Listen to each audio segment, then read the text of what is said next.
안녕하세요. 취업이 보인다의 조서연입니다. 오늘은 국경을 넘어 글로벌 인재로 성장하고픈 대한민국 청년들을 위한 시간이죠. 해외 취업 어디까지 가봤는 시간 준비되어 있는데요. 먼저 신세미 캐스터가 오늘의 취업 정보부터 알려드립니다.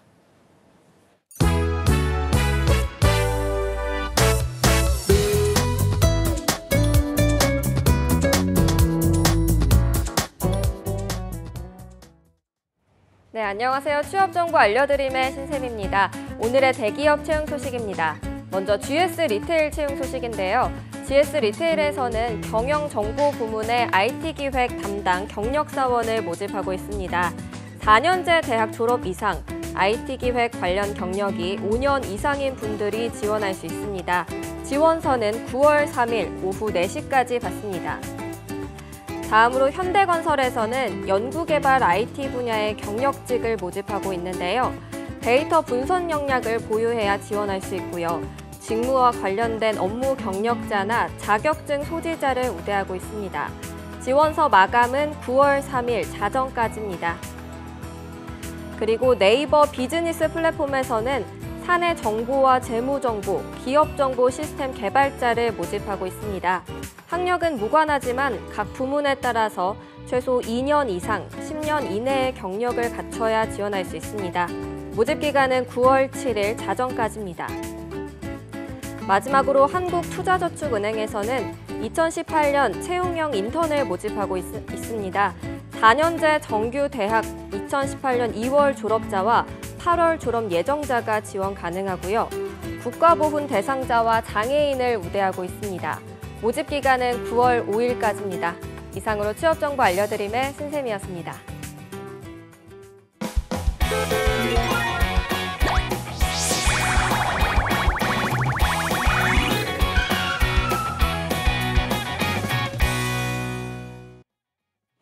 네, 해외 취업 어디까지 가봤니? 1부에서는요. 커리어 칼리지 김한기 교수님과 함께합니다. 어서 오십시오. 네, 반갑습니다. 네, 날이 좀 많이 식었습니다, 교수님. 그렇죠? 이제 춥더라고요, 밤에. 그러니까요. 네. 저희가 뭐 이제 8월이에요 라고 했던 게 엊그제 같은데 정말로 다음 주면 또 9월이더라고요. 그러네요. 네. 참 시간 빠르죠? 그러니까요. 이러다가 또 겨울이 올 것 같습니다. 네. 자, 저희가 지난주에 이제 호주 이야기를 좀 해봤잖아요. 네네. 여러 가지 참 매력이 많은 나라다, 해외 취업하기에 라는 이야기를 좀 했는데 오늘도 좀 이어서 이야기를 해볼까요? 그러죠, 그러죠.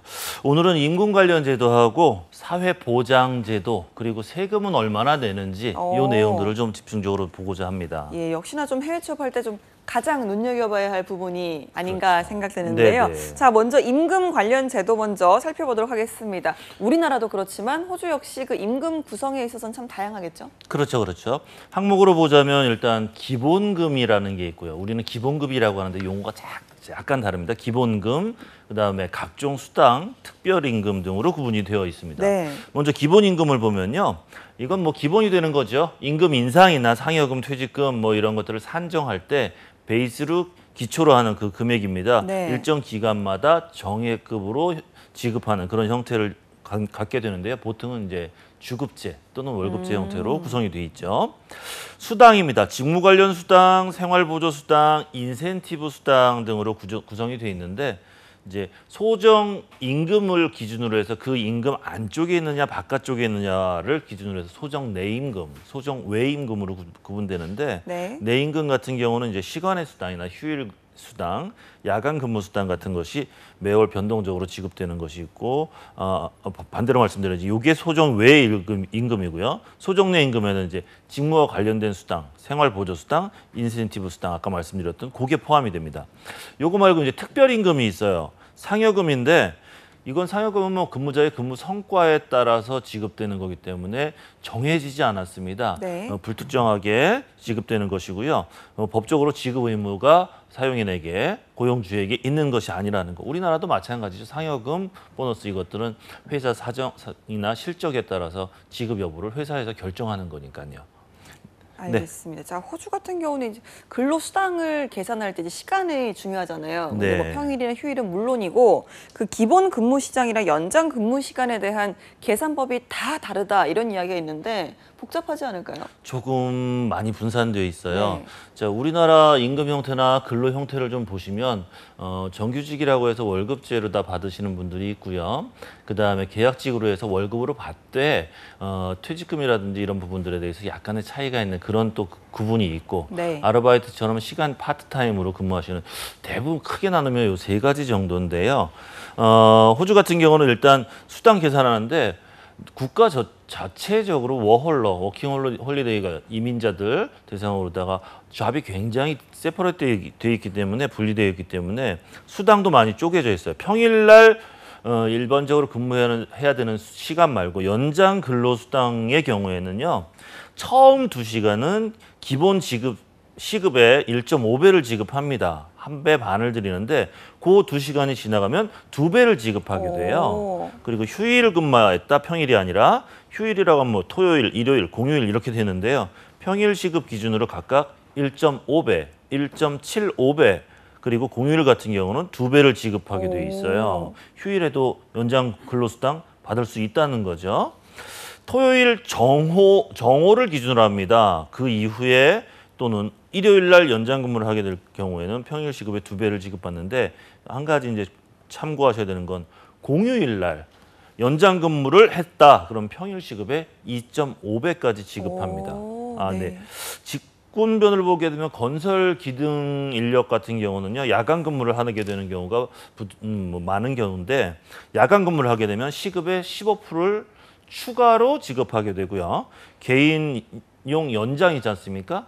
연장을 회사에서 지급하느냐, 지급하지 않느냐에 따라서 달라지는데 개인 연장을 가지고 왔을 경우는 거기에다가 다시 시급의 15%를 또 추가 지급하게 되어 있는 그런 구조로 되어 있습니다. 예, 알아보니까 뭐 일단 공휴일 연장 근무를 네. 가장 많이 쳐주는 것 같습니다. 네. 자, 연장 근로수당, 휴일수당 상당히 높은 건데 실제로 이게 다 이제 지급이 되는 건가요? 일단 지급되는 것이 맞습니다. 네. 만 법으로 정해진 거니까 지급되는 게 당연하게 맞고요. 그렇지만 이제 호주 정부 산하 독립기관인 공정근로위원회에서는 이제 관광업계 또는 요식업계라든지 소매업계 종사자들 같은 경우에 일요일과 공휴일 근무하는 그 빈도수가 높기 때문에 좀 축소하기로 오. 발표를 했습니다. 네. 다소 이제 분류할 수도 있는데요. 정규직이나 비정규직 일요일 수당은 관광 부분 같은 경우는 170, 평일 시급의 175%에서 155%로 마이너스 25%, 소매 부문은 200%에서 150%로 약 50% 정도, 패스트푸드 부문에서는 150에서 125로 감소해서 25%. 요건 이유는 그래요. 근로자 수당이 너무 많아서 업주들이 피곤해하고 힘들어한다는 네. 겁니다. 최근에 오. 우리나라 분위기도 그렇지 않습니까? 최저임금이 상승하면서 소상공인들이라든지 고용주들이 상당히 볼멘 소리들 많이 하고 힘들어하는 그런 상황들이 접수되고 있는데 그런 거예요. 그래서 임금을 좀 낮춰서 근무 시간을 좀 늘려서 산업을 좀 활성화시키고자 하는 그런 의지가 엿보입니다. 예, 그런데 좀 이렇게 감소를 한다고 해도요. 워낙 네. 뭐 기본 시급도 좀 높은 데다가 네네네. 예, 거기에 또 1.5배 정도를 지급을 하는 거니까 임금 수준은 상당히 높지 않을까라는 생각이 드는데요. 네네, 저 낮은 편은 아닙니다. 우리나라하고 비교했을 때 절대 낮은 편은 아닙니다만 일단 도표를 보시면 아시겠지만 호주 연도별 최저임금 변화 자료를 한번 보겠습니다. 2013년도에 시간당 최저임금이 호주 달러로 16.37달러였어요. 우리나라 돈으로 하게 되면 18,300원 정도가 되거든요. 근데 매년 2%에서 3% 정도씩 상승을 했어요. 작년 기준에 2017년 기준은 18.29달러로 하나로 한 2만 원 와. 정도가 약간 넘습니다. 예, 이게 그렇다고 진짜 한다면 많죠? 적은 거 이게 말 아니죠? 그대로 최저임금이 이 정도 수준이라는 거니까 거의 네. 뭐 우리나라 최저임금에 따지면 거의 3배 가까이 되는 건데 그렇죠. 자, 직업별로 평균 연봉도 이제 궁금해집니다. 그렇죠. 이제 좀 세부적으로 보자면 직종별로 매우 상이합니다, 임금이. 사무직 같은 경우를 많이 선호해서 저희들이 이제 사무직 같은 경우를 먼저 보자면 보통 연 기준으로 4만에서 6만 불 정도 됩니다. 호주 달러 기준입니다. 네. 그렇게 되면 한국으로는 3,200에서 한 4,800만 원 정도 오. 사무직 임금이 되어 있고요. 특별한 직종이죠. 광업기술자, 건축기술자, 배관공 이렇게 특수한 기술직 같은 경우는 임금이 좀 높은 편인데요. 평균 10만 불이 넘습니다. 8천만 원이 넘는다는 얘기죠. 연봉이 네. 상당히 좀 높죠. 그러니까 뭐 가장 낮은 수준 정도가 우리나라의 대기업 정도 수준이니까 그렇죠. 그렇기 때문에 이 호주 해외 취업을 희망하는 분들이 점점 늘어나고 있는 게 아닌가라는 생각 들기도 하는데요. 네. 자, 이렇게 좀 물가가 높아서 임금이 높은 건지 아니면 임금이 높지만 물가는 그래도 뭐 어느 정도 살만한 건지 이런 부분도 중요하지 않겠습니까? 네, 호주에서는 인건비가 비쌉니다. 인건비가 비싸기 때문에 동일한 음식을 먹더라도 외식하면 인건비가 붙어서 비싸지는 거라고 보시면 돼요. 호주 물가 한번 좀 보게 되면요. 음료 같은 경우에는 무슨 콜라, 코띵 콜라 500ml 같은 경우는 약 3,000원 정도 하니까 살짝 비쌀 수도 있는데 생수 350ml가 한 1,800원 정도 하고요. 빵 같은 경우는 뭐 밀가루 스파게티, 블루베리 잼 뭐 이런 것들이 그렇게 비싸진 않아요. 밀가루 네. 같은 경우 키로당 한 800원. 스파게티 면 한 팩 같은 경우는 뭐 2,400원 정도밖에 안 하고요. 식빵 한 봉지에는 뭐 850원 정도 합니다. 비싸지 않죠? 네. 유제품 같은 경우는 또 그래요. 우유 2리터짜리가 1,700원 정도 하고 날달걀 12개짜리 팩이 4,500원 정도 합니다. 크게 그리고 또 고기류 같은 경우 보면은 일반 소고기 500g에 뭐 한 4,000원 정도, 4,200원. 유기농 소고기 같은 건 좀 비싸죠. 13,400원. 이렇게 보게 되면은 전체적으로 음료, 뭐 빵, 유제품, 고기류 이런 것들이 상당히 많이 비싼 편은 아니기 때문에 외식하면 많이 들어가고요. 워홀러들이라든지 또 여행하시는 분들은 집에서 음식을 해 드시면 또 의외로 많은 비용이 안 들어갈 수도 있다고 보여집니다. 네, 알겠습니다. 자, 다시 좀 임금 얘기로 들어가 보겠습니다. 네네네. 우리나라에서도 이 임금 체불 문제 뭐 늘 발생하고 있잖아요. 네. 자, 해외 취업을 했을 때 이런 문제가 생기면 참 막막할 텐데 네. 만약에 호주에서 음흠. 역시나 여기서도 이 임금 체불을 당하게 된다면 따로 그 해외 취업자가 좀 할 수 있는 방법이 있을까요? 그렇죠.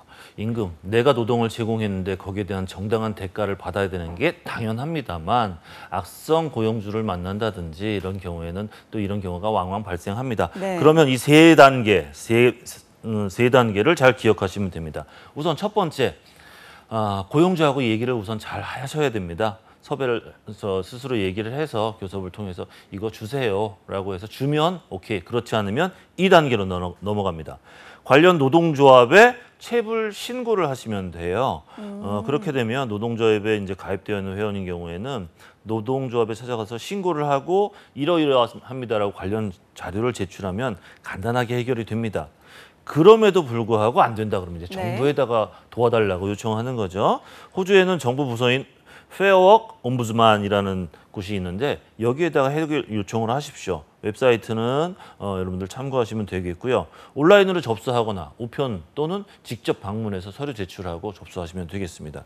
여기에 만약에 접수를 할 경우에는요. 해서 통할 경우에는 본인이 직접 계산해서 나 얼마 못 받았다라고 말씀하셨던 그 금액 있잖아요. 고용주에게 서면으로 요구하고 일주일이 지나도 그 고용주가 별도로 답장이 없거나 조치가 없을 경우에는 이제 진정서가 접수가 되게 되고요.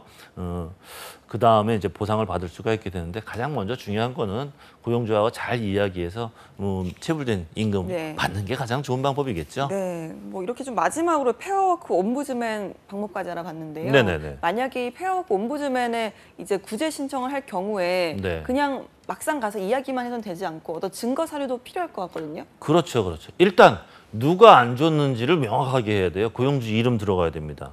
그리고 근무했던 근무처죠. 회사 이름하고 주소.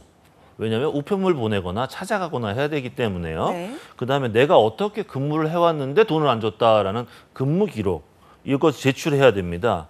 그리고 만약에 이제 직접 근무한 것이 아니라 하청받은 업체 소속인 경우가 있습니다. 그럴 경우에는 원청에서 정보하고 일한 곳 주소, 같이 일한 동료들의 뭐 증언이라든지 정보 이런 것들을 같이 수집해서 제출하시면 되겠습니다. 네, 알겠습니다. 자, 그럼 이제 페어워크 옴부즈맨 처리 절차도 좀 알려주시죠. 네네. 페어워크 옴부즈만을 통한 해결 처리 절차 4단계로 나눠져 있어요. 일단 첫 번째로 1단계를 보게 되면은 고용 기간 동안의 채용 내용을 잘 정리하셔야 되고요. 서면으로 고용주한테 발송을 하게 되면 7일의 기간을 줍니다. 답변 요구하는 요구서 편지를 발송하고요. 반드시 등기 우편 내가 보냈다는 걸 확인할 수 있으셔야 됩니다. 그 다음에 이제 2단계로 갔을 때 보낸 편지에 대해서 답장이 없어요. 그런데 답장이 왔는데도 내가 동의할 수 없는 그런 내용, 차이가 있는 내용이 오시게 되면 이제 옴부즈만에 체불관계 구제 신청을 하게 네. 됩니다. 그러면 3단계로 넘어가게 되고요. 그 구제 신청 사실을 고용주 또는 고용인한테 통보를 합니다. 옴부즈만 측에서. 그리고 난 다음에 내용 통보하고 90일 안에 해결하세요라고 권고를 하는 거죠. 그리고 거기서 서로 간의 노력이 끝나게 되면 우리 이렇게 해결했어요라고 통보를 할 텐데 만약에 그렇지 않으면 이제 4단계로 패스하게 됩니다. 이렇게 되면 옴부즈만에서 파일 걷어붙이고 움직이게 됩니다. 고용주나 고용인 해결 노력 과정을 일단 뭘 했는지를 확인하고요. 현장 실사를 나갑니다. 실제로 그런 일이 벌어졌는지 어떤 상황이었는지를 실제로 보고요. 만약에 여기서 이제 고용주가 불법 사실이 밝혀졌다라고 한다면 벌금 처분까지 받게 됩니다. 네, 알겠습니다. 자, 해외 출발 때 좀 이런 부분들도 미리 좀 확인을 하면 훨씬 더 네. 든든하지 않을까라는 생각이 듭니다. 그렇죠. 자, 이렇게 좀 임금 관련해서 알아봤고요. 이렇게 좀 임금 알아봤으면 그 또 다음으로는 세금이 있겠죠. 네, 그렇죠. 호주에서는 이렇게 좀 임금 관련 세금 어떻게 좀 이루어지고 있을까요? 네네, 대부분의 국가들 기본적인 게 그렇습니다. 호주에서는 소득이 발생한 경우에 납세해야 된다라는 건데요. 우리나라에서도 국내 세법에서 보게 되면 소득이 있는 곳에 세금이 있다라는 기본 원칙을 가지고서 과세하고 있습니다. 여러 가지 세금이 있는데 지금 세법 시간은 아니니까 개인소득세 부분만 한번 논해보도록 하겠습니다. 개인소득세에는 급여를 받은 임금, 급여, 수당, 이자 또는 배당이나 임대료 등의 항목들이 그 포함되고 거기에 대해서 세금을 매기는 종류인데요. 네. 고용주가 소득을 지급할 때 너는 세금 얼마 내야 되니까 떼고 줄게라고 하는 원천징수 제도가 있고요. 우리나라의 종합소득세랑 유사한 개인이 연간 받을 수 있는 총 연간 소득세를 계산해서 분할 납부할 수 있도록 그렇게 하는 제도도 있습니다. 소득세 구간은 총 5개 구간이에요. 과세 표준이라고 하는 거죠. 그리고 각 구간마다 넘어갈 때는 초과한 거에 대한 누진세율, 네. 전기요금으로 생각하시면 좀 쉽게 이해가 되실까요? 네, 여기에 이제 대학 학자 융자 상환액도 포함되고요, 고령자 의료보험 부가액 같이 포함되어서 징수되는 그런 특징이 있다는 건 참고로 알아두시면 되겠습니다. 네, 자, 우리나라에서도 이 세금 낼 때 네. 연봉에 따라서 이 퍼센티지가 달라지잖아요. 네네. 호주도 좀 마찬가지일까요? 근로자 같은 경우는 연봉 기준일 테고요. 개인 사업자라든지 별도의 개인에게는 종합소득세가 우리 적용되는데 호주에도 당연히 이렇게 5구간으로 나눠져서 과세 표준이 정해져 있습니다. 화면 보시면 아시겠지만 소득 구간별로 틀려져요. 호주 달러로 18,200 기준, 37,000 기준, 87,000, 18만, 그리고 18만 초과 이렇게 해서 워홀러가 가장 많으니까 소득세율로 보게 되면 맨 우측에 보이시죠? 네. 최저가 15%예요. 그리고 연봉 3천만 원 정도 되는 3만 7천 불 정도 되는 데까지는 동일하게 15%를 적용합니다. 그리고 3만 7천에서 8만 7천 구간에는 32.5%, 그 다음에 37, 45 상당히 많은 비용을 점점 무섭게 올라가는데요. 무섭게 네. 올라가죠. 이게 쉬운 게 아닙니다. 이게 그래서 3만 7천 호주 달러까지 보게 되면 우리 거주자의 경우 19%, 비거주자는 32%, 워홀론 15%라고 되어 있지 않습니까? 네. 우리 사무직 같은 경우에 4만 불에서 6만 불이니까 여기 포함되거든요. 약 15% 정도 납입한다라는 겁니다. 이제 여기서 주의하실 건 뭐냐면 과거에는 호주 달러 기준으로 기존 18,200달러 이하 소득자이다라고 한다면 비과세 대상자였습니다. 그런데 지금에는 그 비과세 혜택이 없어지고요. 한국 워홀러들도 15% 최저 개인 소득세를 납부해야 된다라는 거는 과거의 선배들한테 들으시면 안 되고 지금 현재 기준 적용하셔야 됩니다. 예, 저희가 참 호주 임금 수준이 높구나 좋아했는데 네. 좋아할 때가 아닌 것 같아요. 상당히 세율이 높은 것 같은데요. 사무직 연봉 같은 경우는 4만 6만 호주 달러라고 아까 말씀드렸지 않습니까? 소득세율은 총 소득의 약 32.5%에 해당되는 거고요. 기술직 같은 경우 돈 많이 받는다고 그랬죠. 10만 불 넘는다고. 그럴 때는 37% 구간에 해당됩니다. 우리나라는 이제 최고 세율이 38%예요. 근데 호주 같은 경우는 네 번째가 37%고 네. 거기에 이제 점프업 하게 되면 45%까지 올라가니까 국내 상속 증여세와 거의 유사한 수준까지 소득세를 납입하고 있는 거죠. 예, 자 이런 부분도 좀 확인하셔야 될 것 같습니다. 자, 네네네. 이렇게 좀 세금을 많이 매긴다는 거는 즉슨 좀 복지가 좋다 이렇게 좀 해석해도 될까요? 그렇죠. 당연하죠. 많이 가져가 놓고 아무것도 안 주면 국민들한테 얼마나 원망 많이 받겠습니까? 예. 그러니까 호주는 대표적인 이민국 아니겠습니까? 그래서 세계 여러 선진국들 중에서도 아주 특별하고 우수한 사회복지 제도를 정착시켜 놓은 그런 자리 국가이기도 합니다. 1901년에 호주가 이제 연방 제도로 시행이 됐고요. 1909에서 1910년도에 노령연금 및 장애인연금을 도입했고요. 1912년도에 인구가 적다고 그랬지 않습니까? 땅은 넓고 그래서 출산 장려 하면서 출산 수당 도입하고 그래서 구체적으로 시행되게 됐습니다. 주 정부에서는요 연간 국민 총 생산고의 4분의 1을 이 복지, 사회복지 및 보장 제도에다가 책정하고 있습니다. 모든 수당은 연금 형태가 아니고요. 수령인에게 직접 지급되는 형식을 띠고 있는데 이거는 이유가 뭐냐면 국가의 도움이 절실히 필요한 사람들에게 소득을 지원한다라는 기본 이념을 가지고서 움직여지고 있는 제도이기 때문입니다. 예, 수령인에게 직접 지급이 된다라고 하셨는데 이게 네네. 어떻게 지급이 되는 걸까요? 호주 사회보장제도는 이제 연금과 수당 형태로 지급이 됩니다. 근데 우리가 수당이라고 하면 약간 혼란스러울 수가 있어요. 수당이라면 뭐 일했으니까 받는 것 이런 건데 네. 복지제도의 수당은 조금 다른 차원으로 이해를 해주셔야 됩니다. 우선 연금제도 먼저 볼게요. 나이가 많은 고령자라든지 장애인 또는 미망인과 같이 일정 기준 이상으로 국가의 보조가 필요하신 분들 같은 경우 근데 다만 영주권자나 시민권자라는 조건이 있겠죠. 이런 분들한테는 매주 연금을 정해서 지급을 해줍니다. 매주 지급됩니다. 이게 연금제도고요. 수당제도 같은 경우는 이제 소득이 적거나 이주했어요. 실업 직장을 잃었어요. 아니면 병에 걸려서 또는 일을 못하는 질병, 난민이나 재해, 자녀 교육이나 학생들이 이제 적절한 수입이 없을 때 이런 사람들에게 제공되는 그런 제도입니다. 다만 이제 이런 연금이나 수당 제도는 아까 말씀드린 것처럼 영주권자나 시민권자에게 지급되는 것을 원칙으로 하고요. 수입이나 일정 조건이 갖추어지게 되면 복지 혜택을 누릴 수가 있습니다. 예, 그렇다면 영주권이나 시민권이 없는 그러니까 해외 취업을 한 외국인에게는 해당되지 않는 사항이다 이런 말씀이실까요? 그렇죠. 네, 세금을 많이 내고 국가에 기여한 사람들에게 줄 수 있는 것들이 복지제도니까요. 그거는 이해를 해야 될 것 같습니다. 1945년 이후에 우리나라 해방 이후에 호주에서 시민권 받은 숫자 약 600만 명 정도가 상회합니다. 외국에 가려면 비자 받아야 되잖아요. 네. 근데 비자는 우리나라에 들어와도 됩니다라는 것을 인정해 주는 서류고요. 영주권이라는 건 우리나라에서 계속 살아도 돼. 네. 라고 허락해 주는 거 아니겠습니까? 그 다음에 이제 시민권인데요. 영주권이 있는 사람들만이 이제 시민권을 신청을 할 수가 있어요. 시험 봐야 됩니다. 시험 접수하게 되고요.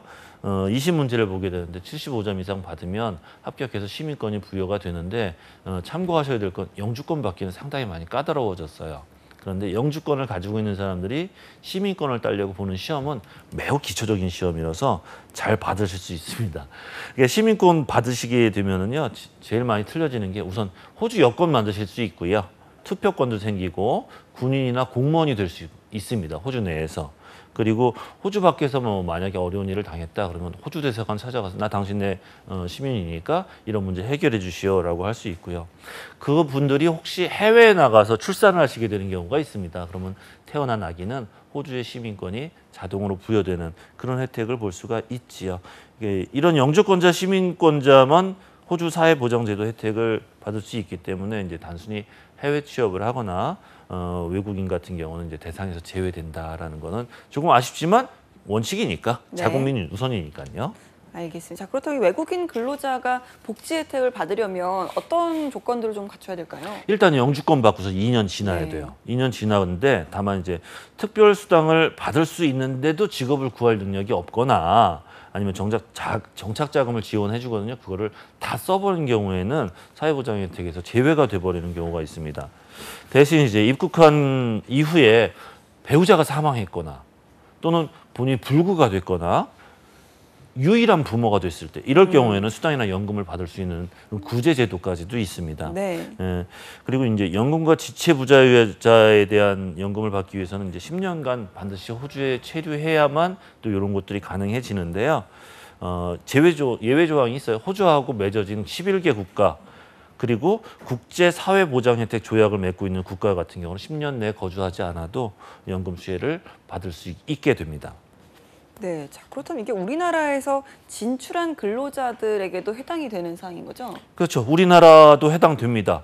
사회보장협정이라는 게 국가 간의 사회보장 분야를 규율하는 조약으로 각국의 연금 제도라든지 또는 외국인이나 해외 거주하는 사람들한테 불리하지 않도록 해결하는 건데요. 우리나라에서 해외로다가 취업하는 사람 같은 경우는 대한민국에서도 연금 내고요. 그다음에 세금도 내고 그러는데 호주 갔다고 같이 중복해서 내는 건 개인적으로 상당히 손해지 않습니까? 네. 이런 문제를 해결하기 위해서 1900 사회보장 협정을 맺어놓고 이런 협정을 맺은 다음에 이제 몇 가지 이유에 의해서 그런 혜택을 주고 있는데요. 가입자 연금 가입 기간을 합산해서 계산을 해줍니다. 그리고 사회보험료라든지 이중 납부 방지되고요. 가장 이제 편리하게 쓰실 수 있는 건 자금 이체라든지 소득 한도가 없다는 거예요. 얼마든지 자유롭게 자금을 송금할 수 있다라는 겁니다. 알겠습니다. 자, 이번에는 이 호주의 이것도 중요해요. 의료보험제도 이것도 한번 짚어볼까요? 중요합니다. 중요합니다. 몸이 아플 수 있으니까요. 메디케어라는 의료보장제도하고요. 개인보험제도하고 두 가지로 구분하시면 될 것 같아요. 그리고 사설 의료보험 대표적인 거로는 메디뱅크 프라이빗가 있습니다. 메디케어는 정부에서 운영해 주는 겁니다. 호주에서 영주권자 이상 신분자면 어떤 조건이든 상관없이 혜택 보실 수 있습니다. 이거 어떤 혜택이냐면요. 국공립병원에 입원 치료를 받게 되면 병실 사용료 무료됩니다. 숙식비가 다 네. 무료되고요. 일반인 치료하다든지 담당 일반의가 추천하면 전문의 치료비, 간호비, 치료비 또는 약값 등까지 전액 무료가 되게 됩니다. 1984년 2월부터 이게 적용이 됐는데요. 현지에서도 우리나라에서도 의료보험 되고 있지만 실손보험 가입들 많이 하시잖아요. 호주 사람들도 마찬가지입니다. 영주권자들 약 650만 명들이요. 기본적으로 제공되고 있는 메디케어 이외에 사설 의료보험에 가입하고 있어서 상당히 완충적인 그런 부분들을 혜택을 보고 있다고 합니다. 네. 자, 그렇다면 이 해외 취업을 한 외국인들은 어떤 의료보험에 가입을 해야 이 혜택을 받을 수 있는 건지 궁금하거든요. 네. 메디케어가 있는 영주권 시민권자라고 하더라도 아까 추가적인 걸 가입한다라고 했는데요. 해외 취업하신 분들 같은 경우는 개인 의료보험 가입하셔야만 될 것 같습니다.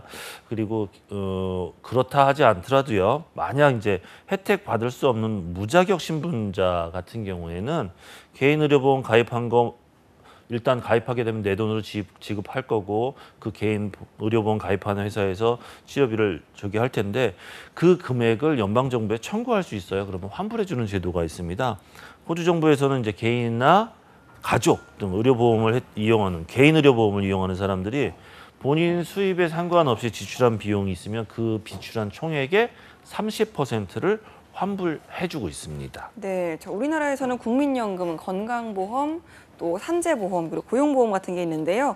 호주에도 이런 사회보장제도 있습니까? 네, 다 있습니다. 고용보험, 산재보험 다 있고요. 호주 모든 영리사업자는 피고용인들 산재보험 의무적으로 가입해줘야 됩니다.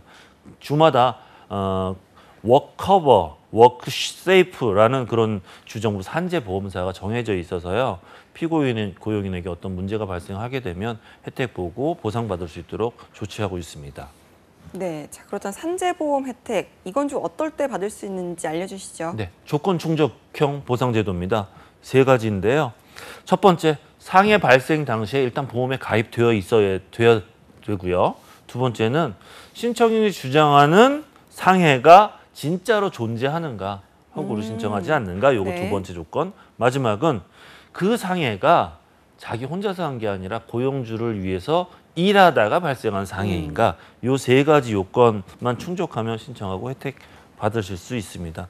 사고 발생하면요, 고용주한테 통보하고 보험 신청해서 환불 받고 조치받게 됩니다. 알겠습니다. 자, 고용보험제도도 좀 알려주시죠.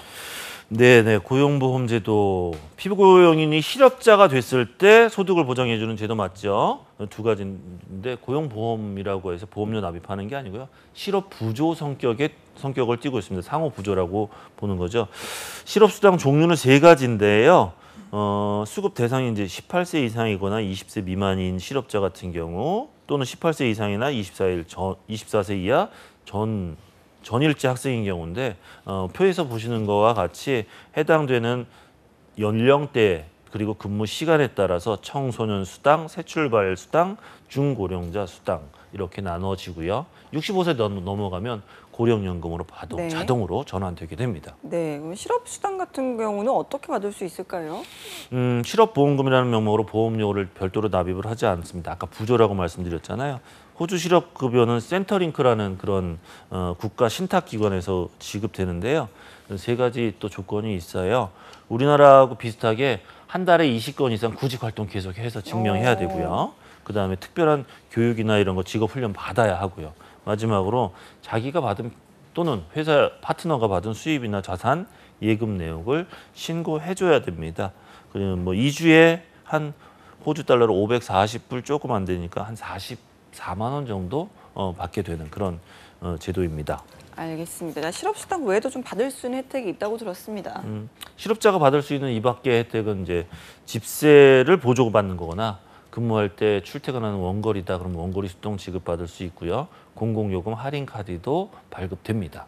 네, 자 저희가 이제 호주 해외 취업과 관련된 각종 제도에 대해서 알아봤는데요. 다음 시간은 저희가 네네네. 어떻게 되나요? 뭐 네. 다음 주에는 제가 잠깐 외도를 하고 네. 올 것 같습니다. 해외 가서 라오스를 좀 갈 건데요. 네. 현지 산업구도 좀 보고 예. 인사 담당자도 좀 만나서 이야기하고 네. 그러면서 잠깐 쉬다가 다다음 주에 뵙도록 하겠습니다. 알겠습니다. 조심히 다녀오시고요. 저희는 네네. 2주 후에 뵙도록 하겠습니다. 오늘 함께해 주신 커리어 칼리지의 김한기 교수님 고맙습니다. 고맙습니다.